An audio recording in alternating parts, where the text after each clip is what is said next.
అతిపెద్ద షాపింగ్ ప్రపంచం సిఎంఆర్ మన నంద్యాలలో ప్రముఖ సినీ తారలచే డిసెంబర్ 6న గొప్ప ప్రారంభం. నమస్తే Nageshwara, welcome to Suman TV. Telangana సరిహద్దుల్లోని ములుగు అటవీ క్షేత్రంలో ఏర్పడినటువంటి భూకంపం ప్రజల్ని భయాందోళనకు గురి చేసింది. అలానే రాష్ట్ర వ్యాప్తంగా మొత్తం మీద 4 రాష్ట్రాల్లో ఈ ప్రకంపనల ప్రభావం ఉంది. దీంతో ప్రజలు తీవ్ర భయాందోళనకు గురవుతున్నారు. దాదాపు 40-50 ఏళ్లలో ఈ స్థాయిలో 5.3 రిక్టర్ స్కేల్ పైన ప్రకంపనలు నమోదైనటువంటి భూకంపం రావడం ఇదే మొదటిసారి. ములుగు పరిసర ప్రాంతాల్లో పరిస్థితి ఎలా ఉంది? ములుగు స్థానికులు మనతో మాట్లాడడానికి లైవ్లో జాయిన్ అవుతున్నారు. శరత్, ములుగులో ఏంటి పరిస్థితి? మీకు ఉదయం చాలా పెద్దగా వచ్చింది భూకంపం, గతంలో ఎప్పుడు లేదు, ఈ మధ్యకాలంలో ఒక 20-30 ఏళ్ళలో అయితే లేదంటున్నారు. మీకు అక్కడ ఎలా అనిపించింది? ఎటువంటి పరిస్థితులు కనిపించినాయి? సార్ ఉదయం 7:27 ప్రాంతంలో అలాగా సరిగ్గా మేము బయట పనులు నిర్వహించుకుంటున్నాం. ములుగు పక్కన జీంద్రాపల్లి మా విలేజ్.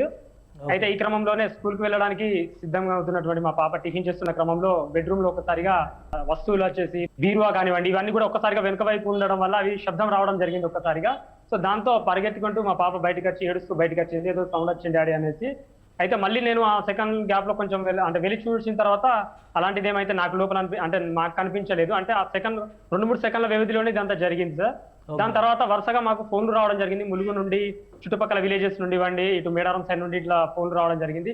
ఈ విధంగా అంటే సోషల్ మీడియాలో కూడా అప్పటికే అన్ని గ్రూపుల్లో కూడా ఈ విషయం అనేది ఫార్వర్డ్ అవ్వడం జరిగింది. సో దాని తర్వాత ఒక గంట తర్వాత ఏమో జరిగిందంటే మళ్ళీ తిరిగి అధికారులు మేడారం నుండే కేంద్రంగా ఈ యొక్క సంఘటన చోటు చేసుకుందని తెలిసిన తర్వాత ములుగు ప్రాంత ప్రజలు ఒక్కసారిగా భయాందోళనకు గురవుతున్నారు సార్ ఎక్కువగా. అంటే మీకు ఎంత దూరం ఉండొచ్చు మీ విలేజ్ కి? ఇప్పుడు భూకంపం వచ్చిందని మా విలేజ్ కి ఒక 50 కిలోమీటర్స్ ఉంటుంది. ఓకే, అయినా కానీ మీకు ఆ సివియారిటీ తెలిసింది, గిన్నెలు చెమ్ములు పైనుంచి పడిపోవడం అట్లాంటివన్నీ కనపడ్డాయి. మీరు ఆ టైంలో ఫోన్ చేసిన వారు ఆ టైంలో బయట ఉన్నాము. మాకు కొంచెం లైట్ గా అనిపించింది. సో లోపల వస్తువులు మాత్రం ఒకసారిగా కనిపించినట్టుగా కనిపించేది సార్. బంధువులు కూడా కాల్ చేశారు, ఈ రకంగా జరిగింది, మీకు జరిగిందని కాల్ చేస్తుంటే వాళ్ళ దగ్గర వాళ్ళ ఇంటి చుట్టుపక్కల జరిగిన సంఘటనలు చెప్తుంటే అసలు భయాందోళనకు గురయ్యాం సార్. ఒకసారిగా అంటే ఇంట్లో ఉన్నటువంటి గోడలకు ఉన్నటువంటి వాచెస్ కానివ్వండి, గోడ గడియారాలు కానివ్వండి, ప్లస్ బోర్లు సౌండ్, అయితే ములుగులో ఎక్కువగా కోతులు కూడా ఉన్నాయి. సో ఆ ఎఫెక్ట్ ఏమైనా అనుకొని కూడా వాళ్ళు ఫస్ట్ ఆ భూకంపం అనుకోలేదు. దాని తర్వాత జరిగినటువంటి పరిణామాలన్నీ ఒకరి తర్వాత ఒకరు కాల్స్ చేసుకోవడం, ఈ రకంగా వాట్సాప్ లో కానివ్వండి, ఈ రకంగా తెలియడం, వార్తల్లో రావడం వల్ల ఈ రకంగా భయాందోళనకు గురవుతున్నారు. సో అంటే కొన్ని బిల్డింగ్లకి కానీ ఇళ్ళకి కానీ క్రాక్స్ వచ్చినాయి అన్నారు. అలాంటి పరిస్థితి మీకు ఏమైనా? ఇక్కడ ములుగు జిల్లాలో జరిగింది సార్. ఇక్కడ కాదు, మన ఇటు సైడ్ గొయ్యూరు సైడ్ జరిగింది సార్. ఒక గోడ కూలిపోయింది. ఓకే, మీకు ఏమనిపిస్తుంది? మీరు ఎప్పుడైనా చూసారా ఇలాంటి పరిస్థితులు ఈ గత 20? లేదు సార్, పుస్తకాల్లో అంటే మేము చిన్నప్పుడు పుస్తకాల్లో మాత్రమే చదువుకున్నాం భూకంపం గురించి, వాటి యొక్క పరిణామాలు ఈ రకంగా ఉంటాయి, ఈ రకంగా గుర్తించాలి అంతే తప్పితే మేమైతే ఎప్పుడు కూడా భూకంపాన్ని అయితే ఆ రకంగా అంటే ఎప్పుడైతే మేమైతే చూడలేదు సార్. వాస్తవంగా కొద్ది సెకండ్ల పాటు ఇది జరిగింది. ఒకవేళ కనుక ఇది తీవ్ర స్థాయిలో కనుక ఉండి ఉంటే అసలు ఏ రకమైనటువంటి అయితే గతంలో చూసుకున్నట్లయితే ఆగస్టు 31వ తేదీన కూడా మేడారం అడవుల్లో టోర్నాడో టైప్ లో ఒక అంటే గాలివాన బీభత్సం సృష్టించినప్పుడు కూడా చాలా వరకు భయపడ్డారు. ఎందుకంటే మన దేశంలోనే ఎప్పుడు జరగనటువంటి గాలివానల బీభత్సం అక్కడ సృష్టించబడింది. సో అన్ని లక్షల పైగా చెట్లు పడిపోవడం అనేది ఒక రకంగా భయాందోళనకు గురి చేసింది సార్. ఆ వారం మొత్తంగా కూడా ఆ రకంగా ఆ వర్షాకాలంలో జరిగినటువంటి సంఘటన నేపథ్యంలో చాలా భయాందోళనకు గురయ్యాము. దాని తర్వాత మళ్ళీ ఈ ఘటన ములుగు జిల్లాలోనే అదే ప్రదేశంలో జరిగినట్టుగా అధికారులు ఇప్పటికీ గుర్తించారు సార్. అది కూడా న్యూస్ ఛానల్స్ లో ఇట్లా అన్నింటిలో రావడం జరుగుతుంది, అధికారికంగా ప్రకటించారు ఆ ఏరియా నుండే జరిగిందని. సో దీనివల్ల ఇంకా ఎక్కువగా దీని యొక్క ఇంపాక్ట్ ఉంది సార్. అంటే అసలు ఏం జరుగుతుంది మీ ములుగు పరిసర ప్రాంతాల్లో? ఏమన్నా అనుమానాస్పదమైనటువంటి చర్యలు కానీ వ్యవహారాలు కానీ నడుస్తున్నాయి? ఎందుకు ములుగు కేంద్రం కానీ అటవీ క్షేత్రంలో టోర్నడోలు రావడము, ఈ భూకంపాలు రావడం జరుగుతున్నాయి? రీజన్స్ ఏమైనా కనబడుతున్నాయా మీకు? విజిబుల్ రీజన్స్ అంటే ఏం లేదు సార్. ఇంతకుముందు అయితే గతంలోనైతే ఇలాంటి సంఘటనలు అయితే ఏం జరగలేదు. జరిగింది అయితే మాత్రం మేడారంలో సంబంధించినటువంటి అటవీలో లక్షలాది చెట్లు ఒక్కసారిగా కూలిపోవడం మాత్రమే అతిపెద్ద సంఘటన సార్ అది జరిగింది. దాని తర్వాత మళ్ళీ ఈ యొక్క సంఘటనతో ఒక్కసారిగా మాత్రం ములుగు జిల్లా మొత్తంగా కూడా చాలా భయాందోళనకు. అంటే ప్రకృతికి హాని కలిగించేటువంటి చర్యలు కానీ లేదా ఎక్కువగా ఈ మైనింగ్ ఎక్స్కవేషన్స్ ఇవన్నీ తవ్వకాల కార్యక్రమాలు అవి జరుగుతున్నాయి కదా గోదావరి తీరంలో, అసాంఘికమైనటువంటి చర్యలు జరుగుతున్నటువంటి పరిస్థితులు ఉన్నాయా?